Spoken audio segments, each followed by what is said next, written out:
মালঞ্চ পঞ্চায়েত প্রধান আফতাব মোল্লা ও যুব তৃণমূল সভাপতি ইউসুফ মোল্লার গোষ্ঠীর দ্বন্দ্ব। দীর্ঘদিন ধরে চলা সেই দ্বন্দ্ব থেকেই সোমবার সংঘর্ষ। এক গোষ্ঠীর উপর আরেক গোষ্ঠীর হামলা চালানোর অভিযোগ। গুলি বোমাবাজিতে দফায় দফায় উত্তপ্ত ফুল মালঞ্চ।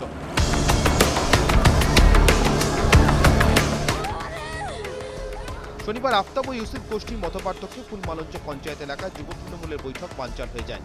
অভিযোগের পরই রবিবার যুব তৃণমূল কর্মী হাসেম আলী সর্দারের বাড়িতে হামলা চালায় আফতাব গোষ্ঠীর লোকেরা। হাসেমকে না পেয়ে শাহনারা সর্দারের হাতে কোপ মারে দুষ্কৃতীরা। এরপর ফের সোমবার ছোট পালা হাজরা গ্রাম দখল ঘিরে দফায় দফায় উত্তেজনা ছড়ায়, চলে গুলি বোমা। কারা বোমাবাজিটা করলো কারা? ওই মতিয়ার মোল্লা, দেলবাহার, মোবারক আরও ওর বাড়ির সঙ্গে। এবার সেটাকে প্রতিকার করার জন্য গ্রামের মানুষ ঝাঁপিয়ে পড়ে, তারপর পালিয়ে যায় ওখান থেকে। যদি আমার যুবর কেউ এই মধ্যে দোষী সাব্যস্ত হয়, দল তাকে মেনে নেবে না। ওরা যা বলে তাই শুনতে হবে। ওদের কথা মতো ওরা কারা? ওই হাসেম সত্তার কি করে? এরা এক ধরনের ডাকাত, দুষ্কৃতী। এদের বহু রেকর্ড রয়েছে। এরা বাইরে ডাকাত করে। যুব দায়িত্ব পেয়েছে, শুনছি এবার শুনছি তারা যুব দায়িত্ব পেয়েছে। গুলিতে জখম কয়েকজন তৃণমূল কর্মীকে বাসন্তী গ্রামীণ হাসপাতালে ভর্তি করা হয়। বোমাবাজিতে আহত 4 জনকে প্রাথমিক চিকিৎসার পর ছেড়ে দেওয়া হয়।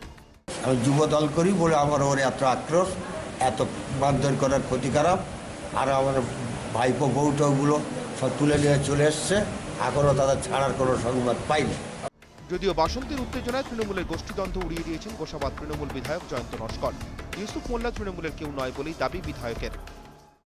আফতাব মোল্লা হচ্ছে আমাদের প্রধান, গ্রাম পঞ্চায়েতের প্রধান।